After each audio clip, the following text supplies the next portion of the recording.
नमस्कार, जयदीप पत्रिका में आपका बहुत-बहुत स्वागत है। सबसे पहले हम आपसे जानना चाहेंगे आपका एक छोटा-सा परिचय, उसके बाद हम इस वार्ता को आगे बढ़ाते हैं। ओके। मेरा नाम अब्दुल रहीम है और मैं एक वेबसाइट और यूट्यूब और फेसबुक के माध्यम से लोगों तक न्यूज़ पहुंचाने की हम कोशिश कर रहे हैं। और एक हमारा प्लेटफॉर्म है जिसका नाम है समाचार इंडिया। और आपका बहुत बहुत शुक्रिया दीपक जी, आपने हमें शामिल किया इस कार्यक्रम में। हमें अच्छा लगा आपका इस प्रोग्राम के माध्यम से कहीं ना कहीं लोगों तक कोई बात पहुंचे। जी। अब्दुल जी, मैं आपसे ये जानना चाहूँगा, वर्तमान में आप भारतीय पत्रकारिता के बारे में क्या कहना चाहेंगे? आप कई सालों से पत्रकारिता फील्ड से जुड़े हुए हैं और अनुभव है आपके पास, आप इसे कैसे देखेंगे? दीपक जी, सबसे बड़ी बात ये है जो दौर आया है, जो वक्त जो चल रहा है, आप समझ सकते हैं इस चीज को। जी। हर एक इंसान अपनी बात रख सकता है क्योंकि सोशल मीडिया का जमाना है। जी। और कहीं ना कहीं मुझे लगता है कि जो पहले चीजें थोप दी जाती थी, जी। तो आज के जमाने में आप किसी भी खबर का या किसी भी तरह की फोटो का या वीडियो का आप विरोध कर सकते हैं। अगर आपको लगता है कि ये एक जो न्यूज आपकी वेबसाइट पर चल रही है या फिर आपके टीवी चैनल पर चल रही है, आप उसका बेबुनियाद या बेधड़क आप उसका विरोध कर सकते हैं। एक तो बात ये हुई। दूसरी बात ये है जो बड़े बड़े जो चैनल है आज के दौर में जिस प्रकार से काम कर रहे हैं, क्या उनकी तारीफ होनी चाहिए? मुझे नहीं लगता तारीफ होनी चाहिए, क्योंकि जो काम उनको करना चाहिए वो नहीं कर पा रहे हैं। वजह यह है क्योंकि उनको फंड इतना सारा मिल जाता है चुनाव के वक्त, या फिर कह ले कि एड के माध्यम से, क्योंकि उनको आवश्यकता ही नहीं पड़ती कोई कंटेंट दिखाने की। तो हो सकता है ऐसा, लेकिन मेरा ये आरोप नहीं है, ये हो सकता है ऐसा। लेकिन हम संतुष्ट है या नहीं है, लेकिन कुछ ऐसे चैनल है या पत्रकार है या फिर कोई वेबसाइट है या बहुत सारे यूट्यूब चैनल है जो बेहतर कार्य भी कर रहे हैं। और ये उन लोगों के लिए है, हमारे लिए है कि हमें एक बुनियादी छोर पर खड़ा रहना चाहिए, एक ऐसे स्तर पर खड़ा रहना चाहिए जहां पर सच्चाई दिखाई दे रही है। लेकिन दीपक जी, एक चीज और मैं आपसे कहना चाहूंगा। जी। जी। जी। जो जो समाज में दिख रहा है, अगर मैं पहाड़ की बात करूं, क्योंकि मेरा जन्म उत्तराखंड में हुआ है, हरिद्वार में हुआ है। हर की पैड़ी की जो खुशबू है वो दूर तक जाती है। तो मैं ये कहना चाहता हूँ, जो दर्द है, जो दर्द है वो ग्रामीण क्षेत्रों में है या कस्बों में है। हम एक सड़क का इंतजार करते हैं हमेशा कि ये हमारे मोहल्ले की सड़क है, ये बनेगी। लेकिन वो कई कई साल गुजर जाते हैं, सांसद आते हैं, विधायक आते हैं, प्रधान वहां से पास से गुजर जाते हैं, लेकिन किसी का ध्यान नहीं जाता। लेकिन लोगों का सबसे बड़ा विश्वास जो होता है दीपक जी, वो मीडिया के ऊपर विश्वास होता है, कि एक पत्रकार के ऊपर विश्वास होता है कि ये शख्स, ये व्यक्ति हमारी बात लोगों तक पहुंचाएगा और कहीं ना कहीं हमारे जो सांसद या प्रधान या विधायक जो भी हमारे प्रतिनिधि है, उनकी नजर में ये आ जाए और इसको बनवा दे। जी दीपक जी। जी, तो आपको क्या लगता है कि वर्तमान में जो सरकार है और जो मीडिया है, क्या आपको लगता है कि सरकार की आलोचनाएं करना देशद्रोही है, या आपको लगता है कि मीडिया सरकार की आलोचना कर ही नहीं रही है, या फिर एक तबका ऐसा है जो विरोध करने में ही लगा रहता है और एक तबका ऐसा है उस विरोध को सही ठहराता है और एक तबका उसे झूठ बतलाने में अपना समय वेस्ट कर देता है? जैसे हाल ही में मैं आपको एक चीज बता देता हूँ। चीनी सेना हमारे सीमा पर घुसी और हमारे प्रधान सेवक जी ने बोला कि हमारे सीमा के अंदर कोई नहीं आया है। उसी के दूसरे तीसरे दिन बाद एक हमारी मीडिया ने बता दिया कि भैया चीनी सेना हमारे सीमा में घुसी थी। उसके बाद रक्षा मंत्रालय अपनी रिपोर्ट वो करता है कि नहीं, चीनी सेना भारत में घुसी थी। उसके बाद थोड़े दिन बाद हमारी मीडिया दिखाती है कि चीनी सेना वापस चली गई है। अब इसमें जो देश की जनता है वो किस पर भरोसा करे? प्रधानमंत्री के बयान पर भरोसा करें, या मीडिया के पहले बयान पर भरोसा करें, या दूसरे बयान पर भरोसा करें, या फिर जो रक्षा मंत्रालय ने अपनी वेबसाइट पर डाला था उस पर भरोसा करें? आखिर जनता भी तो गुमराह हो रही है ना। हाँ, ये बात सही है आपकी, लेकिन मैं ये बहुत बड़ा मुद्दा है और आर्मी से जुड़ा है, तो लेकिन हम ये कहते हैं कि आप एक कहावत है, जब तक आप देखते नहीं तब तक सच्चाई सामने नहीं आती है। जी जी तो आप फोकस, जो चीज हमेशा मेरी आपसे पहले भी बात हुई है जी जी कि जब तक आप जिस चीज को अपनी आंखों से नहीं देख पा रहे हैं जी तब तक उस चीज पर विश्वास करना बहुत मुश्किल होता है। जी अगर जब कोई मामला बड़ा होता है, राष्ट्रीय स्तर का जो मामला होता है, और जो हमारे आर्मी के जो मेजर होते हैं, जो भी मतलब अच्छी पोस्ट के जो अधिकारी होते हैं, उनका जब बयान आता है उसके बाद मीडिया कहीं ना कहीं उसमें मतलब उसमें बताती है कि क्या हो रहा है क्या नहीं हो रहा है। लेकिन प्रधानमंत्री जी और मीडिया, ये एक ऐसा दायरा बन गया है। मैं आपको सबसे पहले आपके पहले वाले सवाल पर जाता हूँ, जो आपने कहा कि क्या विरोध करना देशद्रोही कहलाता है। ऐसा नहीं है। जब हम आजाद भी नहीं हुए थे दीपक जी, उस वक्त भी विरोध किया गया है उस सरकार के खिलाफ, जो सरकार उस वक्त थी, चाहे वो अंग्रेज थे या अंग्रेजों के बाद भी सरकार आई, बहुत लोगों ने विरोध किया। तो विरोध करने का मतलब ये नहीं होता है कि आप उसके दुश्मन हो। विरोध करने का मतलब ये भी होता है कि आपके अंदर जो कमियां हैं उन कमियों में सुधार किया जाए। अगर कोई चार धाम यात्रा की सड़क की बात अगर हम करें, तो अगर हम उसका भी एक तरह से विरोध हो रहा है कि इस पहाड़ को तोड़कर सड़क बनाई जा रही है और बहुत लोगों की जान जा चुकी है, लेकिन कहीं ना कहीं एक दायरा ये भी है कि यहाँ पर पर्यटन बढ़ेगा, यहाँ पर लोगों को रोजगार मिलेगा, ये सबके भले की बात है। लेकिन मैं दीपक जी एक बात बता देना चाहता हूँ, ये जितनी भी सरकारें आई हैं, अटल बिहारी वाजपेयी जी का आप कभी बयान सुनेंगे, वो हमेशा कहते थे कि हमारी जब संसद में बहस होती है तो बहुत दमदार बहस होती थी और उसके बाद हम लोग साथ में सभी नेता खाना खाते थे। तो विरोध होना बहुत जरूरी है, और इसलिए जरूरी है क्योंकि देश को उस स्तर पर लेकर जाना है जहां और देश हमसे आगे बैठे हैं, उनकी बराबरी हम लोगों को करनी है। अभी आपको एक खबर बताता हूँ आपको, महात्मा गांधी जी का अभी एक चश्मा की बोली लगकर बहुत करोड़ रुपए में 2 करोड़ है। तो वो सिर्फ एक चश्मा था उनका। तो क्या हम नहीं मानते इस चीज को कि जो सच्चाई थी, महात्मा गांधी जी का विरोध करा है लोगों ने, और करते भी हैं कुछ लोग, सोशल मीडिया पर कुछ भी डाल देते हैं। मैं तो ये कहता हूँ कि अगर महात्मा गांधी जी हो या विवेकानंद जी हो या फिर कोई भी आने वाले वक्त का कोई भी महापुरुष होगा, उस स्तर पर कोई भी व्यक्ति होगा, तो एक उसके लिए कानून बना देना चाहिए कि आप इसका अपमान नहीं कर सकते। अगर आप इस व्यक्ति का अपमान करेंगे तो आप इस धारा के विरुद्ध होंगे और आपके ऊपर एक धारा लगाया जाएगा और आपको जेल भेज दिया जाएगा। लेकिन सरकारें कब तक इस चीज करती है वो नहीं पता है। दूसरी बात, ये चाइना और भारत की जो बात है, चाइना कभी जंग नहीं चाहेगा और भारत डरता नहीं है, क्योंकि वजह ये है क्योंकि आज का वक्त भारत का कुछ और है। वजह ये हो गई है क्योंकि अब भारत में वो होता है, जब आपकी इम्यूनिटी खुद की बढ़ जाती है तो कहीं ना कहीं आप सांस लेते हैं, अच्छे से बात करते हैं, और हो सकता है आप लड़ भी ले क्योंकि आपके अंदर ताकत बढ़ जाती है। तो हमारी जो हम जिस स्तर पर खेल रहे थे पहले, वो हमारा खत्म हो चुका है क्योंकि एक नया भारत है। ये एक बात है।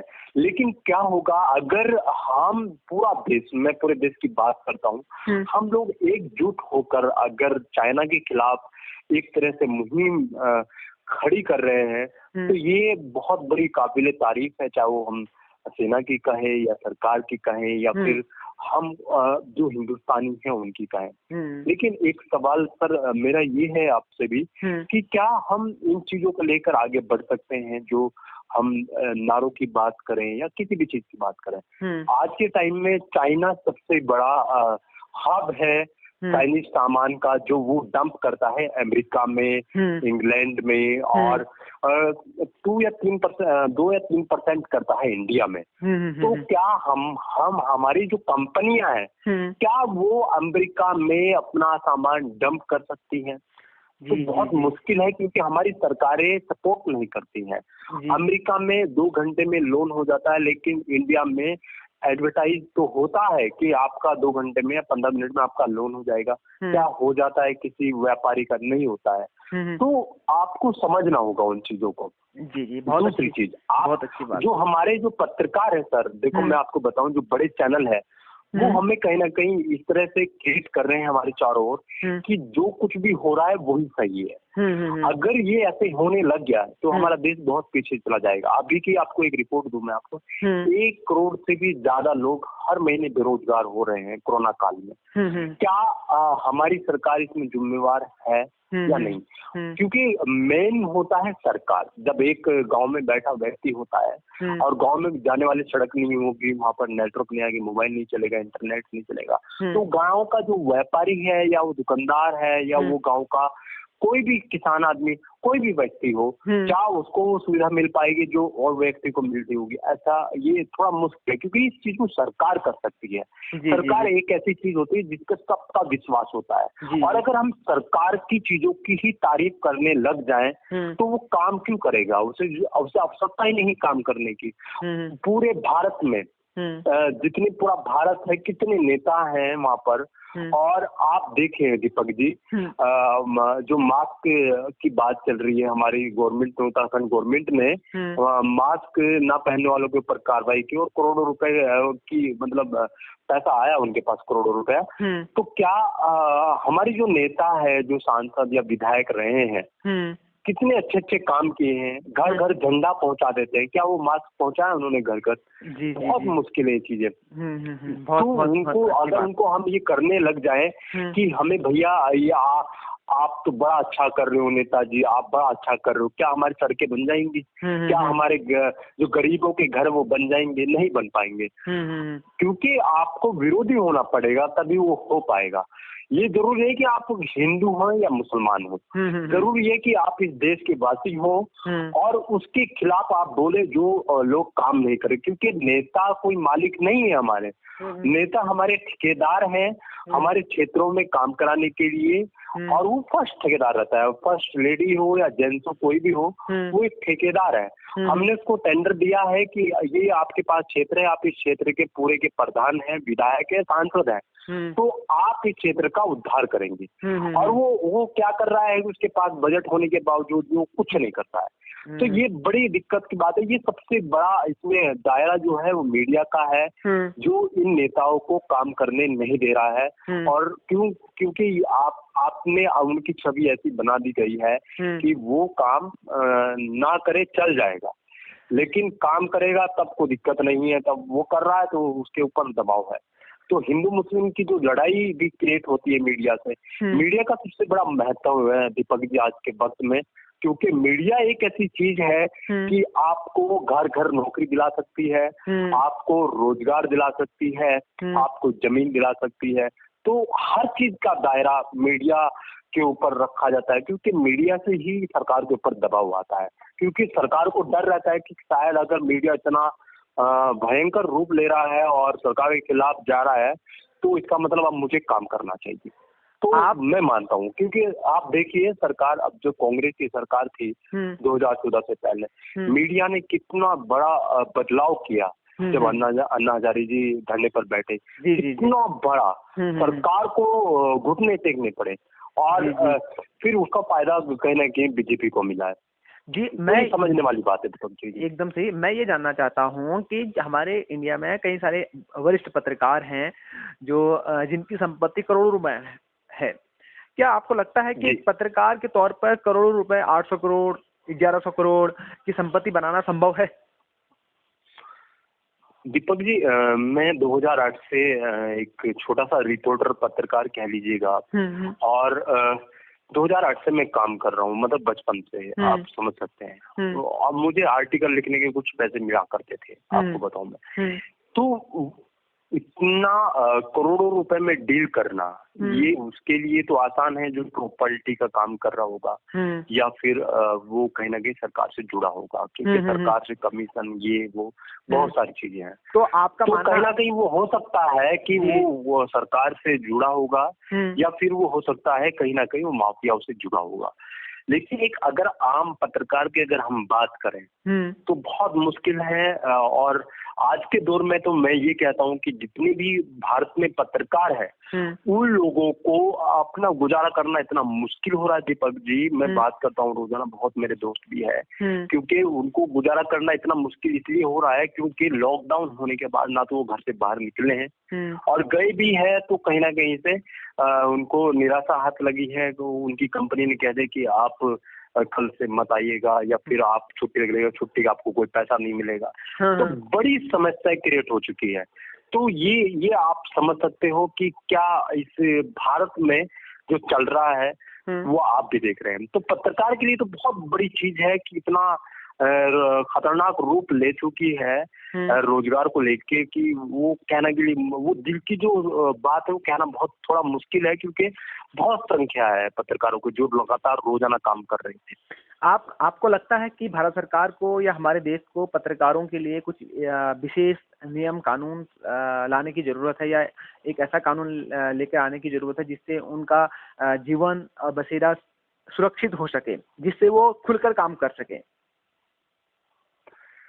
हाँ, मतलब आपको मैं बताऊं, ऐसा नहीं है कि अभी भी बहुत पत्रकार ऐसे हैं, आप देख भी रहे होंगे, बहुत खोल के काम भी कर रहे हैं और सच्चाई को सामने भी रख रहे हैं।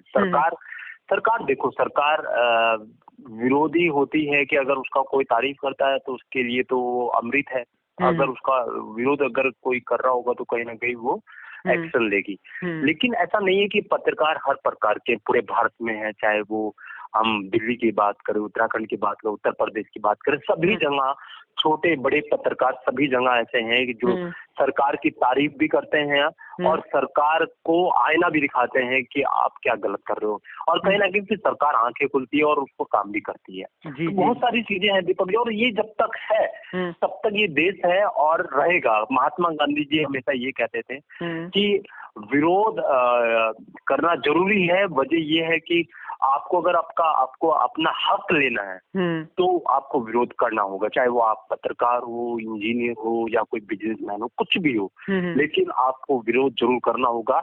लेकिन मैं दीपक जी ये कहना चाहता हूँ कि हम लोगों को डरना जरूरी है। डरना किस वजह से कि आज के वक्त में जो वक्त चल रहा है कि आप गलत कार्य ना करें, देश के खिलाफ ना करें, अपनों के खिलाफ ना करें, हाँ, लेकिन आप विरोध जरूर करें। जो भी आपके आसपास हो गलत हो रहा होगा आप उसका जरूर विरोध करें और किसी भी तरह का ये ना करें कि आप लड़ाई झगड़ा करके विरोध करें, ऐसा बिल्कुल ना करें। आप सिर्फ आवाज उठाएं और मीडिया के माध्यम से या लोगों के माध्यम से सरकार को जागरूक करें, जिससे कि उसका जो कार्य रुका है वो हो जाए या फिर जिसको भी हक चाहिए उसका हक मिल जाए।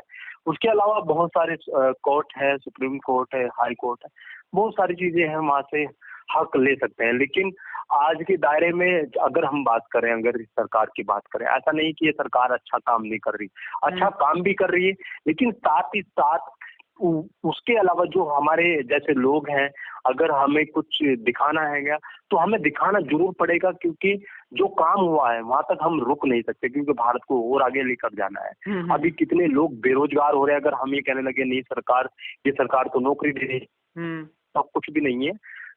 प्राइवेट सेक्टर में एक बात याद आ गई आपसे बात करते करते, अभी जितनी भी सरकारी संस्थाएं थी उनको प्राइवेट में धकेल दिया गया है। क्या आपको मालूम है कि इसका कितना बड़ा नुकसान है देश को और देश के लोगों को? पूरी देश की अर्थव्यवस्था संभाल के रखा जाता है, पूरे देश की अर्थव्यवस्था को एक सिस्टम बनाया गया है, आरबीआई गठित की गई है, बैंक बनाए गए हैं, पूरा सिस्टम बनाया गया है। क्यों बनाया गया है कि एक व्यक्ति अमीर ना हो और पूरा देश को व्यापार मिले, उद्योग मिले और नौकरी मिले। ये हमारे पूरे देश का, हर एक देश का सिस्टम होता है। लेकिन प्राइवेट में खेलने से क्या हो सकता है दीपक जी, जो हमारे उच्च स्तर के जो धर्म के लोग हैं वो ऊंची पोस्ट पर बैठ गए, उसके बाद क्या हो सकता है, मुझे अभी नहीं मालूम क्या होगा क्या नहीं होगा, लेकिन वो बैठ गए। लेकिन जो गरीब तबका होगा या छोटी जाति के लोग होंगे, क्या उनको बड़े तबके के लोग नौकरी दे पाएंगे प्राइवेट में? नहीं दे पाएंगे, जहां तक मुझे लगता है, क्योंकि संविधान इसलिए लिखा गया था कि वो हर एक व्यक्ति को हक है इस देश में नौकरी करने का, चाहे वो शरीर से कमजोर हो, चाहे वो एक मतलब उसमें कंडीशन रखी जाए कि हाँ आप इतने पढ़े लिखे होने चाहिए या आप ये टेस्ट पास करके आ सकते हैं। अगर लेकिन उसमें तो ये होगा, आप इंटरव्यू में जो भी आएगा इंटरव्यू मतलब हो सकता है ऐसा, लेकिन मैं अभी सरकार की कोई गाइडलाइन जो आएगी वो बात की बात है। लेकिन मुझे जो लगता है कि जो कंपनियां प्राइवेट, अभी एक उदाहरण के लिए मैं बता दूं आपको, एक 108 का टेंडर होता है उत्तराखंड में, वो प्राइवेट कंपनी को मिलता है और प्राइवेट कंपनी सरकारी 108 को प्राइवेट कंपनी चलाती है और वो जिसको चाहे वो उसको रखेगा। उन्होंने 40 लोग निकाले इसलिए कि वो 15,000 रुपए ले रहे थे, उन्होंने 12,000 रुपए में और लोगों को रख लिया। तो क्या वो जो लोग पहले काम कर रहे थे उन्होंने इतनी मेहनत किया, लोगों को हॉस्पिटल ले गए, इतनी मेहनत किया, सेवा की, तो वो तो बेकार गई उन लोगों की। तो मेरा कहने का मतलब ये सरकार का जो फैसला है ये बहुत ज्यादा गलत है, इसे नहीं होना चाहिए। अगर वो कर भी रही है तो वो टर्म कंडीशन उसका इतना हैवी होना चाहिए, इतना हैवी होना चाहिए जिससे कि संविधान के खिलाफ ना हो, हर एक इंसान को रोजगार मिल सके, और चाहे वो छोटे तबका का हो या बड़े तबके का हो। और उसमें सिस्टम होना चाहिए, भले तनख्वाह कम हो, मान लो कि 60,000 रुपए तनख्वाह एक टीचर ले रहा है, उसको 40,000 हो जाए, लेकिन सब लोगों को नौकरी मिलनी चाहिए। उसका हक है इस देश में नौकरी लेने का, पैसा कमाने का, अपने घर को चलाने का। जी दीपक जी। और आपको क्या लगता है हमारी मीडिया, अगर आप किसी चैनल को देखते हैं, बड़े चैनल को जो राष्ट्रीय स्तर पर काम करते हैं, चाहे आप बड़े न्यूज चैनलों के आप नाम ले लीजिए, एनडीटीवी ले लीजिए, जी न्यूज ले लीजिए, आज तक ले लीजिए, इन चीजों का इन चैनलों के अगर आप डिबेट्स देखेंगे तो आपको लगेगा कहीं ना कहीं कुछ चैनल तो सिर्फ कुछ ही डिबेट के अंदर ही रह जाते हैं, जैसे हिंदू मुस्लिम में रह जाते हैं, पाकिस्तान चाइना में रह जाते हैं, और क्या बेरोजगारी की कोई बात नहीं होती, अपने देश के युवाओं की कोई बात नहीं होती इन चैनलों में, शिक्षा स्तर की कोई बात नहीं होती, स्वास्थ्य स्तर की कोई बात नहीं होती। क्या आपको लगता है कि नेशनल टेलीविजन में अपने देश के असली मुद्दों को असली मुद्दों पर बहस नहीं होना हमारे देश के लिए कहीं ना कहीं एक श्राप है या एक कठिन कार्य है जो आने वाले भविष्य में हमारे आने वाली पीढ़ी को भुगतना पड़ेगा? देखिए एक चीज मैं आपको बता दूं, जितना भी डिबेट होता है, जितना भी आप देख लीजिएगा, चाहे वो किसी भी चैनल पर डिबेट हो रहा होगा, तो ये सब प्लानिंग है, पूरी प्लानिंग होती है। एक बीजेपी के हमारे नेता आते हैं इधर से और दूसरी तरफ से कांग्रेस के आते हैं, और बीच में और नेता भी आते हैं जो अदर पार्टी के होते हैं।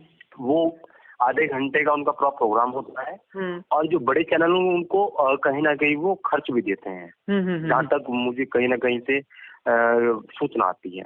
तो हो सकता है ऐसा कि आप अगर आधा घंटे का टाइम देंगे तो वो उनका टीआरपी बन जाएगी उसमें। तो ये चीज हो गई अंदर की, जो हमारी जो पत्रकारिता क्षेत्र में हो भी रहा है। जी। लेकिन मेरा कहना ये है, क्या उस डिबेट से करने से कोई निर्णय निकल पा रहा है या सारांश निकल पा रहा है उसका, या आम जनता तक उसका फायदा पहुंच पा रहा है उस डिबेट से? अगर उस डिबेट से एक आम इंसान को फायदा पहुंच रहा है तो वो डिबेट होनी चाहिए, बहुत जरूरी है, वो डिबेट होना बहुत जरूरी है। लेकिन अगर वो डिबेट लोगों के अंदर जहर भर रही है, लोगों के अंदर अंतर पैदा कर रही है, मतभेद पैदा कर रही है, धर्म का अधर्म का, तो वो डिबेट बिल्कुल नहीं है। वो डिबेट नहीं, वो जंग है, और जंग ऐसी है कि वो जहर है, वो लोगों तक पहुंच रहा है, और लोग आस पास के लोगों को परेशान भी कर रहे हैं और जहर फैला भी रहे हैं। तो वो बिल्कुल नहीं होना चाहिए। आपको क्या लगता है कि जो वर्तमान में हमारी मीडिया है, जो मुख्य रूप से राष्ट्रीय स्तर पर काम करते हैं बड़े न्यूज चैनल, क्या अब जनता को इन चैनलों को देखना बंद कर देना चाहिए, उसके बदले में अपने लोकल्स यूट्यूब चैनल या फेसबुक पे जो कई सारे लोग चला रहे हैं अपने अपने स्तर पर और सही जानकारी देने का प्रयास कर रहे हैं, यूट्यूब चैनल हो या मेरा मानना दीपक जी ये है कि अगर आप टीवी चैनल अगर देखते हैं तो टीवी चैनल, कोई भी टीवी चैनल अगर होगा, चाहे वो एनडीटीवी हो या कोई भी चैनल हो, अगर वो आपको कोई भी न्यूज थोप रहा है, यानी कि आपको दिखा रहा है और अपनी मर्जी से दिखा रहा है, आप देखना भी नहीं चाह रहे लेकिन वो आपको दिखा रहा है, तो आप मत देखिए उससे, उस न्यूज को मत देखिए आप, क्योंकि आप आपको वो बदल सकती है, आपके माहौल को, आपके बर्ताव को बदल सकती है, आपकी जिंदगी बदल सकती है। जी जी जी। अगर आपको लगता है कि आपको यूट्यूब चैनल से कुछ सीखने को मिल रहा है या फिर आपको लगता है फेसबुक से कुछ सीखने को मिल रहा है, तो आप उसमें, आपके पास एक ऑप्शन रहेगा कि आप उसमें देख सकते हैं। अगर आपको अच्छा नहीं लगा तो आप नेक्स्ट कर दीजिएगा, कुछ और देख लीजिएगा। तो ये आपके पास ऑप्शन है। लेकिन अगर आप टीवी चैनल की बात करेंगे तो ये जरूरी नहीं कि आप उसे जबरदस्ती आप उसे देखें और आप जो थोप रहे हैं आप मतलब उसको एक्सेप्ट कर रहे हैं, तो वो चीज गलत है। मुझे जहाँ तक लगता है कि आपके पास ऑप्शन रहेंगे। अगर आज मोबाइल सभी के पास में है, सब लोग देख सकते हैं और बहुत सारी वहाँ पर अपॉर्चुनिटी है आपके पास। एकदम सही कहा आपने। आप वर्तमान में भारतीय पत्रकारिता को कहाँ देखते हैं? क्या आने वाली जो सरकारें रहेंगी वो भी ऐसे ही पत्रकारिता को या पत्रकारों को या मीडिया को अपने अंडर में रखेंगी? अगर ऐसे ही होगा तो फिर देश की आवाज कौन उठाएगा? अगर ऐसे ही विपक्ष से ही सवाल पूछे जाएंगे। जी, अब पत्रकारिता अब बदल चुकी है, जहाँ तक मेरा अंदाजा है। क्योंकि पत्रकारिता इसलिए बदल चुकी है, पहले मतलब महसूस होता है कभी कभी कि मैं किसी के ऊपर आरोप नहीं लगा रहा हूँ, लेकिन महसूस होता है कि वो कहीं ना कहीं चैनल पर खड़े होकर सिर्फ एक पार्टी की ही बात करते हैं, एक समुदाय की ही बात करते हैं, या फिर एक धर्म की ही बात करते हैं, या फिर मतलब एक नेता की ही बात करते हैं। तो वो कहीं ना कहीं उनकी पहले से डील हो जाती है, पहले से उनकी स्क्रिप्ट बन जाती है। तो मुझे नहीं लगता ये चीज सही है, क्योंकि आप पत्रकार इस तरह अगर करेगा तो पत्रकार नहीं, वो सिर्फ एक एक्टर है जो एक्टर पहले से ही स्क्रिप्ट पढ़ के पूरी फिल्म बना देता है। तो ये चीजें मुझे नहीं लगता ये सही है, क्योंकि पत्रकार ऐसा होना चाहिए जो अपने देश के उन लोगों की बात कर सके जो लोग तकलीफ में हैं या दर्द में हैं, या जिनको एजुकेशन नहीं मिल पा रही है, या फिर उनको नौकरी नहीं मिल पा रही है, या सड़क नहीं मिल पा रही है। तो ये मुद्दे होते हैं। और देखो, जितने भी नेता हैं वो इन्हीं मुद्दों पर चुनाव भी लड़ते हैं। दीपक जी, सोचने वाली बात यह है, इन्हीं मुद्दों पर वो चुनाव लड़ते हैं और वही पत्रकार वही चुनाव में जब दौड़ता है चारों ओर, तो सारा सब नेता बोलते हैं कि मेरा ये मुद्दा है, मेरा ये मुद्दा है। फिर वही पत्रकार बाद में उनसे ये नहीं पूछ पाता कि आपने ये कहा था कि आप इस मुद्दे पर चुनाव लड़ रहे हैं और जीतने के बाद मैं एक काम करूंगा, क्या आपने ये काम किया? तो क्या वो जवाब दे पाएगा? नहीं दे पाएगा। वो सवाल ही आप नहीं कर रहे, आप सिर्फ ये कह रहे हैं कि भारत देश में आ रहा है, ये चीज आ रही है, वो चीज आ रही है। क्या ये देश में पहले कंप्यूटर नहीं आए थे दीपक जी? क्या इस देश में पहले से ही जो जहाज थे, हमारे जंगी जहाज थे, पहले नहीं आए थे? और अब देखो टेक्नोलॉजी बढ़ गई है।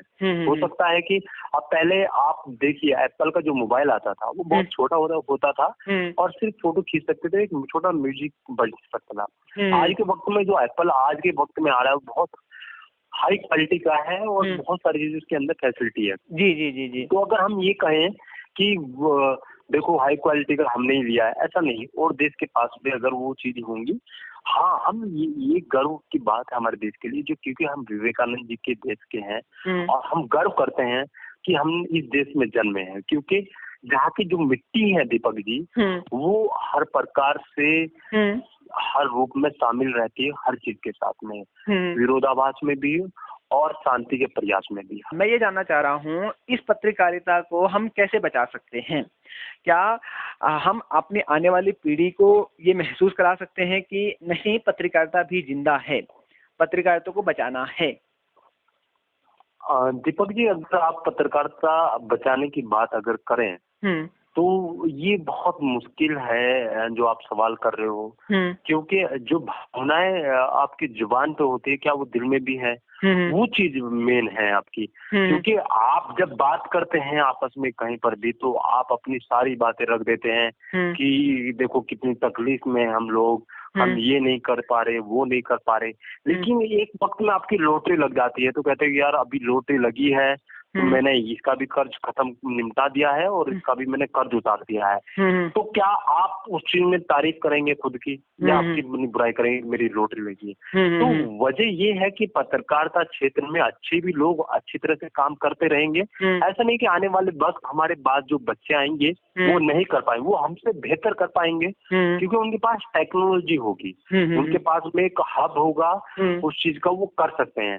लेकिन मुश्किल तब भी होगा, मुश्किल ये होगा कि कुछ लोग सरकार की ही तरफ से पत्रकारिता करते होंगे और सरकार की ही बात करते होंगे। एक मैं चैनल का नाम लेना चाहूंगा, जो अमेरिका में फॉक्स न्यूज करके एक चैनल है, वहाँ पर वो सरकार की ही तारीफ करता है, उसके अलावा किसी की कोई तारीफ नहीं करता है। तो आप ये ऐसा नहीं कि हमारे ही देश में, ये हो सकता है इंग्लैंड में भी होगा, और अगर हम कहीं भी फोकस करें तो जरूर होगा, चाहे वो छोटे स्तर पर हो। तो आपको ये चीजें समझनी होगी दीपक जी। लेकिन मैं ये भी नहीं कहता कि आप टोटली सरकार के खिलाफ हो जाए। जो सरकार काम करती है उसकी तारीफ होना भी बनता है, वो होना भी चाहिए, चाहे वो बीजेपी की सरकार हो या कांग्रेस की सरकार हो। चाहे भी इंटरनेट की फाइबर जो सरकार डाल रही है, तो बहुत अच्छी बात है कि सरकार ये फाइबर डाल रही है। लेकिन मैं इस चीज के खिलाफ हूँ कि एक ही कंपनी पूरे भारत को कंट्रोल करने की कोशिश कर रही है। जो जियो कंपनी है, आप देखो, चाहे वो इंटरनेट का हो, चाहे वो टेलीविजन का हो सकता है आने वाले टाइम में चारों ओर जियो ही हो।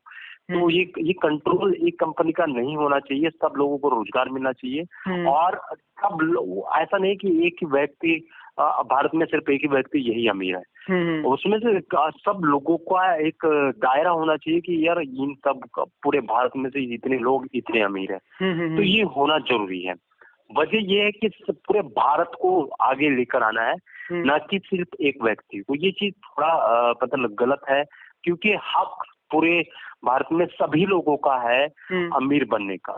लेकिन ये नहीं हो सकता कि सब लोगों का पेट काट के आप सिर्फ एक ही व्यक्ति को दे दें, क्योंकि आपको पता ही है कि जितने भी पूरे देश में जितने अधिकारी हैं या नेता है, कहीं ना कहीं मिलजुल के काम करते हैं और बहुत मेहनत से भी काम करते हैं कुछ लोग तो, और कुछ लोग बहुत मेहनत के साथ साथ ईमानदारी से भी काम करते हैं। लेकिन कुछ लोग ऐसे हैं कि वो कमीशन के बिना बात ही नहीं करते आपसे, चाहे आप कितने भी बड़े हो या कितने ही छोटे गरीब लोग हों, आपको बिना कमीशन से बात नहीं करेंगे। पहले उनको कमीशन चाहिए, उसके बाद वो आपसे काम के लिए बात करेंगे। एकदम तो अच्छा, मीडिया इसको दिखा नहीं पाता। अभी आप देखो, चाहे उत्तराखंड की, उत्तर प्रदेश की बात करें, ब्लॉक स्तर पर जो काम होते हैं, छोटी चीज है लेकिन बहुत बड़ा मामला है। वहाँ पर प्रधान लोगों से कमीशन लिया जाता है, जो सिक्योरिटी होते हैं वो कमीशन लेते हैं, एकदम सही कहा, तब जाके वो आपको पेमेंट करते हैं। तो जी। ये चीजें सरकार को देखनी चाहिए। मेन होता है सरकार, आपके मुख्यमंत्री मेन होते हैं और प्रधानमंत्री मेन होते हैं, वो चीजों में बदलाव कर सकते हैं। लेकिन कब वही सकते हैं, हम नहीं कर सकते, हम तो सिर्फ दिखा सकते हैं।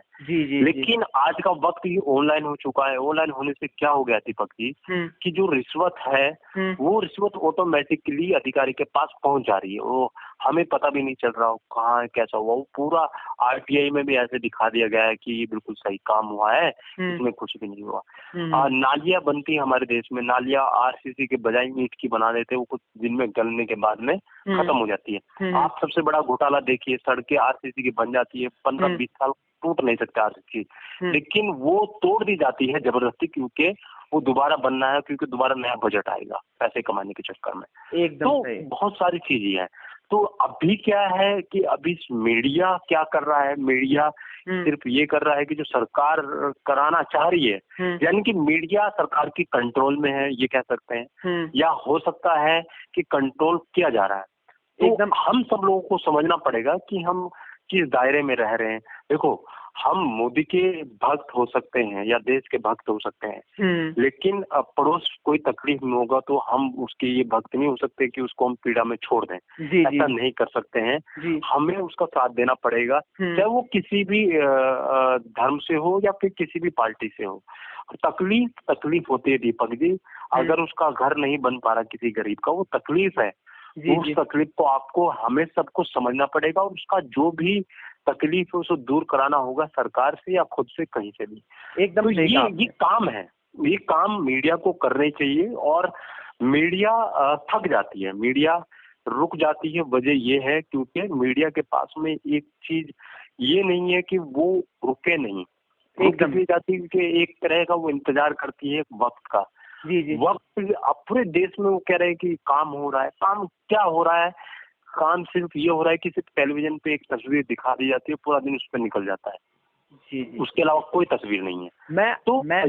मैं आपसे ये जानना चाह रहा हूँ कि वर्तमान में सोशल मीडिया यानी फेसबुक की अगर हम मेन बात करें, फेसबुक मैं लोगों के अलग अलग ग्रुप बने हुए हैं, अलग अलग जाति धर्म और बिरादरी के नाम पे ग्रुप बने हुए हैं। वहाँ पर अलग अलग कंटेंट परोसा जा रहा है, युवाओं की सोच बदली जा रही है। कई सारे युवा एक दूसरे के धर्म को गाली देते हुए उनकी वीडियो वायरल हो जाती है। कई सारे युवा कभी कभी किसी के धर्म पर, किसी की बीवी पर, किसी की पत्नी पर, किसी के अलग अलग चीजों भी हमारे वो देश में विडंबनाएं हैं, उन चीजों पर वो सोशल मीडिया में वीडियो अपलोड कर देते हैं। क्या ये गलत, इसे कैसे बदला जा सकता है? और ये गलत है तो इसे कैसे हम सही कर सकते हैं? क्या इसके लिए सरकार जिम्मेदार है, या फिर सोशल मीडिया पर जो ग्रुप बने हुए हैं जो एक दूसरे के खिलाफ बोलते हैं, युवाओं को प्रेरित करते हैं गलत करने के लिए, गलत बोलने के लिए, क्या इसे हम कैसे कंट्रोल कर सकते हैं?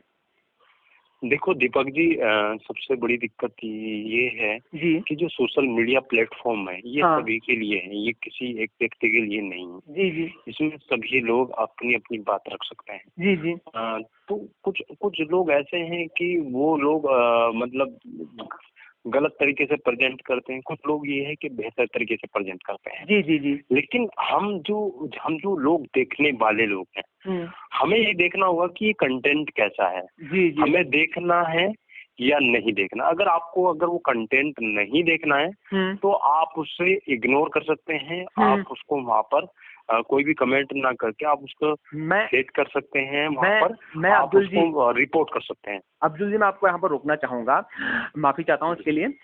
मैं ये जानना चाहता हूँ आपसे, क्या ये जो गलत बयान या उकसाने वाले बयान, वीडियो जो अपलोड होते हैं नहीं, मैं समझ गया आपकी बात। मैं यही कह रहा हूँ आपको कि आप उसको रिपोर्ट करें। रिपोर्ट करने के बाद क्या होगा, कहीं ना कहीं फेसबुक या यूट्यूब वहाँ पर उनसे चीजें लेगा कि ये किसने किया है और उसको वीडियो को हटाने की कोशिश करेगा या उसको रिपोर्ट करेगा। एक बात ये होती है। दूसरी बात ये है कि जो लोग इस काम को कर रहे हैं उनके खिलाफ सख्त से सख्त कार्रवाई होनी चाहिए और उनको सजा मिलनी चाहिए कि वो देश में इस तरह का माहौल बनाने की कोशिश कर रहे हैं जिससे कि देश में आग लगे। तो ये नहीं होना चाहिए, ये बिल्कुल गलत है। चाहे वो कोई भी व्यक्ति है, वो आपस में जब संविधान अगर आप कभी पढ़ेंगे तो आपने पहले से ही बहुत कुछ पढ़ा हुआ है दीपक जी, लेकिन फिर भी मैं बता दूं कि संविधान सबके लिए है और सबको बराबर हक दिलाने के लिए है। लेकिन किसी को धर्म के प्रति या पार्टी के प्रति या किसी भी चीज के प्रति आप बांट नहीं सकते किसी को। जी। बांटने का आपको हक नहीं है किसी वीडियो के माध्यम से या फिर किसी लेख के माध्यम से। आपको मैं याद दिला दूं, बहुत सारी किताबें हमारे देश में लिखी गई। सोशल मीडिया तो अभी आया है कुछ वक्त से, लेकिन बहुत सारी किताबें लिखी गई और जिन लोगों ने वो किताबें लिखी उनको जेल में डाल दिया गया, क्योंकि कहीं ना कहीं वो किताबें एक तरह से ऐसी थी जो देश में गलत तरीके से प्रेजेंट हुई है और मतलब लोगों तक पहुंची और कहीं ना कहीं वो दिल पे ठेस पहुंची है। तो कहीं ना कहीं उन पर कार्रवाई हुई है। लेकिन आज का दौर दीपक जी ये हो गया कि सोशल मीडिया पर कंट्रोल करना बहुत मुश्किल है, क्योंकि बहुत बड़ा प्लेटफॉर्म है ये सोशल मीडिया, चाहे वो फेसबुक हो, यूट्यूब हो, इंस्टा हो, ट्विटर हो, कुछ भी हो। आपने देखा होगा दिल्ली दंगों में कितना बड़ा बवाल हुआ है, लेकिन जो कार्रवाई हुई है सोशल मीडिया पर कितने लोगों ने गलत गलत वीडियो डाले, उनके ऊपर कोई कार्रवाई नहीं हुई मुझे जहाँ तक लगता है। लेकिन कार्रवाई देखो सभी के ऊपर होनी चाहिए जिन्होंने भी गलत किया है, चाहे वो दंगा करने वाला कोई भी व्यक्ति हो या फिर वो मतलब सोशल मीडिया के माध्यम से लोगों तक गलत चीज पहुंचाना। तो ये नहीं हुआ वहां पर। ये सब होना चाहिए था कि जो भी जिसने भी वहां पर वीडियो बनाकर पोस्ट किया और लोगों को भड़काने की कोशिश की तो होना चाहिए था, लेकिन शायद नहीं हो पाया। तो हम लोगों को भी ये ध्यान रखना है कि जब भी कोई वीडियो अपलोड हो और आपको अगर लगता है कि ये वीडियो लोगों तक अगर पहुंचेगा तो कहीं ना कहीं गलत मैसेज जाएगा, तो आप उसे रिपोर्ट करें। और फेसबुक ने भी कहा है आज ही कि हम किसी की भी पार्टी या फिर किसी भी भड़काऊ बयान का हम समर्थन बिल्कुल नहीं करते हैं, चाहे वो किसी का हमारे फेसबुक में किसी का शेयर हो या नहीं हो। तो आपको ये समझना होगा दीपक जी, हम सब लोगों को समझना होगा कि हम लोग पार्टी का नारा जरूर लगाएं और अपने धर्म का नारा जरूर लगाएं, लेकिन देश के लिए एक होना जरूरी है, क्योंकि देश में अगर बंटवारा इस तरह का अंदर दिलों में रहेगा तो कहीं ना कहीं हम तरक्की हमारी नहीं हो पाएंगी। क्योंकि वजह यह है कि जब हम तरक्की की बात करते हैं, जो अमेरिका के जो डॉलर है उसके बराबर की बात करते हैं, तो वहाँ दुख होता है कि हमारा देश का जो रुपया है वो कमजोर है। उसको बराबर करने के लिए तो हम सब लोगों को मिलजुल के काम करना होगा और एक तरक्की की एक कदम रखना पड़ेगा। अगर हमें रूस और अमेरिका किसी भी जगह से हमें हथियार लेना होगा, हो सकता है फिर हमारे देश में बन जाए, लेकिन हमें करना अपने देश में होगा एकजुटता का एक, ये मिशन कह लीजिएगा, मिशन बनाना पड़ेगा। लेकिन क्या होता है, पार्टी ऐसा नहीं होने देती, क्योंकि वजह क्या है कि वोट बैंक के चक्कर में ये चीजें वो नहीं कर पाती है। आपको एक चीज याद दिलाता हूँ मैं, ये जो बंटवारा है, आप देखिए अखिलेश यादव और मायावती हमेशा आमने सामने चुनाव लड़ते थे और हारते थे और जीतते भी थे, लेकिन दोनों ने इस बार गठबंधन करके चुनाव लड़ा। हार की वजह मैं आपको बता दूं, हार की वजह सबसे बड़ी ये रही दीपक जी, क्योंकि उन्होंने एक दूसरे को वोट कभी दिया ही नहीं है, उन्होंने खिलाफ वोट दिया हमेशा अपने। तो फायदा किसको हुआ? फायदा सीधा सीधा बीजेपी को हो गया। तो ये क्योंकि हम लोग आपस में कभी रहे नहीं साथ में, तो हमें देखो जब देश की बात आती है, चाहे वो किसी भी मामले में देश की बात है, तो हमें एकजुट हो जाना चाहिए। कि प्रधानमंत्री कैसा भी हो उसके साथ खड़ा हो जाना चाहिए। लेकिन अगर देश के अंदर की बात हो, अगर आपके मोहल्ले में, आपकी गली में या आपके शहर में या कस्बे में या राज्य में गलत हो रहा होगा, तो फिर आप सरकार के खिलाफ बोल सकते हैं। ये आप विरोधाभास कर सकते हैं, लेकिन विरोध कर सकते हैं, लेकिन खिलाफ का मतलब दुश्मन नहीं है सरकार आपकी। लेकिन आप विरोध करने के बाद आप अपनी बात रख सकते हैं, भाई मैं विरोध इसलिए कर रहा हूँ क्योंकि यहाँ पर ये काम नहीं हुआ है। एकदम ठीक है दीपक। आप युवाओं को क्या संदेश देना चाहेंगे, एक पत्रकार होने के नाते और एक देश के नागरिक होने के नाते? मैं युवाओं को सबसे बड़ा संदेश ये देना चाहता हूँ दीपक जी, कि जो आवश्यकता है फिलहाल देश में, कुछ भी आवश्यकता नहीं है। ना मोदी जी आवश्यकता है, ना ही राहुल गांधी आवश्यकता है, प्रधानमंत्री कोई भी हो। इस देश में सबसे बड़ी आवश्यकता ये है कि सभी लोगों के पास रोजगार होना चाहिए। तो मेरा सभी लोगों से ये कहना है, चाहे वो उनके बच्चे अगर पढ़ रहे होंगे वो भी, और नहीं भी पढ़ रहे होंगे वो भी, और चाहे वो युवा हो, बुजुर्ग हो, कोई भी हो, अगर जहाँ तक मेरी बात पहुंच रही होंगी, सब लोगों के लिए, हमारे लिए भी, सब लोगों के लिए, हम लोग भी कोशिश करते हैं कि किसी भी तरह से आप इस देश में रोजगार प्राप्त कर लें और या उद्योग लगाएं या कुछ भी करें। आपने अगर ये काम कर लिया तो मैं ये सोचता हूँ उस बात को, अगर आपके पास एक रोजगार है या उद्योग है या कमाई का कोई भी संसाधन आपके पास है दीपक जी, तो आप सबसे बड़े आर्मी मैन हो, सबसे बड़े आप देश की तरक्की में भागीदार हो, सबसे बड़े आप राष्ट्रीय हित की बात करने वाले हैं और सबसे बड़े देशभक्त हैं। क्योंकि जब आप कमाते हैं, अपने परिवार को चलाते हैं, तो कहीं ना कहीं देश के जो आपका हिस्सेदारी है वो महत्वपूर्ण होती है। जब आप टैक्स देते हैं तो देश में आपकी हिस्सेदारी हो जाती है। और जब आप कुछ भी कार्य नहीं करते, सिर्फ एक झंडा उठा के नारेबाजी करते हैं, तो ये देश की तरक्की नहीं है। देश के लिए शर्म की बात है कि हमारे देश में दिन प्रतिदिन बेरोजगारी बढ़ रही है। तो ये सबसे बड़ा खतरनाक चीज है। अपने पत्रकारिता जीवन में आपने क्या सीखा?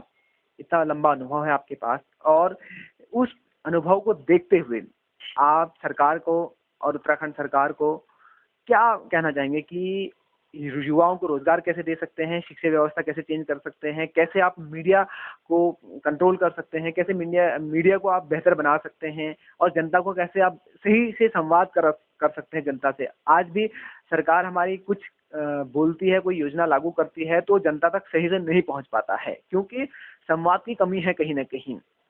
जबकि पूरे भारत में, पूरे विश्व में सोशल मीडिया आज बहुत तेजी से फैल रहा है, उसके बावजूद भी सही से जानकारी का आदान प्रदान नहीं हो पाता है। दीपक जी, अगर सरकार की बात मैं करूं, मीडिया जैसे काम कर रहा है कंट्रोल तो नहीं हो सकता है, कंट्रोल करना भी नहीं चाहिए क्योंकि देश आजाद है जी। लेकिन एक चीज हम एक कार्य हम कर सकते हैं, अगर सरकार तक बात पहुंचे तो हम जब एक स्कूल करते हैं, हम स्कूल में जाते हैं तो वहाँ पर एक सोच होती है। जब हम अगर मैं गांव में ही जन्मा हूँ दीपक जी, शहर में हम तो बाद में आए हम लोग, लेकिन सबसे बड़ी बात यह है कि जब हम गांव में अपने घरों के आसपास देखते हैं माहौल को, तो वहाँ दिमाग में ये आता है कि जब मैं बड़ा होऊंगा तो इस मोहल्ले का, इस गांव का मैं उद्धार करूंगा। तो दिमाग में ये रहता है। लेकिन दीपक जी ये देखिए आप, जब हम बड़े होते जाते हैं, मैंने बचपने में बहुत सारे, जो एक बचपना ही था जब हम 10th-12th में पढ़ रहे थे, हमने बहुत सारे मुद्दे उठाए। छात्र नेता तो थे नहीं, लेकिन मतलब ये करते थे कि हम आवाज उठाते थे कि ये काम नहीं हुआ, वो काम नहीं कर रहा। लेकिन जो करप्शन में जुड़े हुए अधिकारी हुआ करते थे या अधिकारी होने के बाद या फिर जो प्रधान लोग हुआ करते थे, तो हम लोगों को दबा लिया करते थे क्योंकि वो पिताजी तक बात चली जाती थी। तो आप समझ सकते हैं ये ऐसे ही जब हमारे उस एक जब छोटी सी उम्र में हमने वो कोशिश की थी, तो आज भी वही बात है। अगर आज भी आप कोशिश करेंगे सरकार को जगाने की, तो कहीं ना कहीं आपको बड़ा दबाव आ जाएगा। तो ये सबसे बड़ी चीज है, अगर सरकार को कुछ कार्य करना है। देखो दीपक जी मैं आपको बताऊं, दुबई एक ऐसी शहर है, ऐसी सिटी है, ऐसा देश, ऐसा एक रूप है कि आप समझिए वहां पर रेत था, रेत, और उस रेत को किस तरह से शहर में बदल दिया गया है और ग्रीन वैली में बदल दिया गया है, स्ट्रक्चर में बदल दिया गया है। हालांकि समुद्र किनारे रेत में घर बनाना बहुत मुश्किल होता है दीपक जी, लेकिन फिर भी उन्होंने किया। और हर एक कंट्री का व्यक्ति दुबई में जाना चाहता है। सबसे बड़ा एयरपोर्ट दुबई में है आपका। तो आप ये सोचिए दीपक जी, जब वो लोग कर सकते हैं, क्या हमारी इंडिया के लोग नहीं कर सकते हैं? बहुत सारी चीजें। देखो आप जब तक लोगों को मौका नहीं देंगे तो लोग कैसे कर पाएंगे? लोगों के पास पैसे की कमी नहीं है, लेकिन आपको लोगों को मौका देना पड़ेगा, रोजगार के लिए भी और बिजनेस के लिए भी और आपको नौकरी के लिए भी। वो मौका तभी मिल पाएगा जब आप लोगों को रेंट पे जमीन देंगे या घर देंगे या मकान देंगे। वो सरकार ही दे पा सकती है, क्योंकि सरकार के पास में ही ये पावर होती है कि वो सरकार हर एक व्यक्ति का सहायता के रूप में खड़ी हो सके या साथ खड़ी हो सके। तो सरकार साथ होगी तो आदमी के अंदर तो खून भर जाएगा और वो बहुत मेहनत करेगा और सरकार के साथ खड़ा होकर काम करेगा। तो आपको दीपक जी यही चीज मेन है कि हम लोगों को, जो सरकार है, यही बताना है कि इसके अंदर जो जुनून है वो पैदा अगर इंसान के अंदर करना है तो वो सरकार कर सकती है, इसके अलावा कोई नहीं है। इसके अलावा तो जितनी संस्थाएं कुछ भी है, ये सब संस्थाएं जितनी भी खुली आप देखें, एनजीओ है या फाउंडेशन, उनको खुद जरूरत पड़ती है क्योंकि वो लोग आम जनता तक सहायता पहुंचाती है। तो वो दूसरी जनता से लेकर वहां पहुंचाती है। लेकिन जो सरकार है वो कहीं ना कहीं बहुत चीजें उसके पास रहती है और वो कहीं ना कहीं से फंड भी आता है उसके पास में और सरकारी खजाना भी बहुत होता है। ओके, बहुत बहुत धन्यवाद। मुझे ऐसा लगता है कि जितनी भी हमने बात की उसमें हम हर चीज़ों को शामिल करने का प्रयास किया, पत्रकारिता से जुड़े विषयों को। और अगर आपको लगता है कि आप कोई बात नहीं रख पाए इस दौरान तो आप रख सकते हैं। दीपक जी मैंने मतलब मैं कोशिश करता तो यही हूँ कि बहुत सारी चीजें हैं बताने के लिए, तो अगर 2 दिन भी वक्त दिया जाए तो कम है। लेकिन अच्छा लगा कि जो आपने ये प्लेटफॉर्म मेरे को दिया, आपका बहुत बहुत धन्यवाद। और मैं दुआ करता हूँ कि आप इसी प्रकार से काम करते रहिएगा और ऐसे ही अपनी चीजों को रखते रहिएगा। और मेरा विश्वास है कि आप जहाँ बैठे हो जो कुछ कर रहे हैं बहुत अच्छा काम कर रहे हैं और आने वाले वक्त में भी अच्छा ही काम करते रहेंगे, ये मेरी आशा रहेगी। और बहुत बहुत शुक्रिया आपका, आपने मुझे अपने प्लेटफॉर्म पे बात रखने के लिए टाइम दिया। बहुत बहुत धन्यवाद। जयदीप पत्रिका आपका आभार करती है, आपने अपना बहुमूल्य समय हमारे पत्रिका को दिया।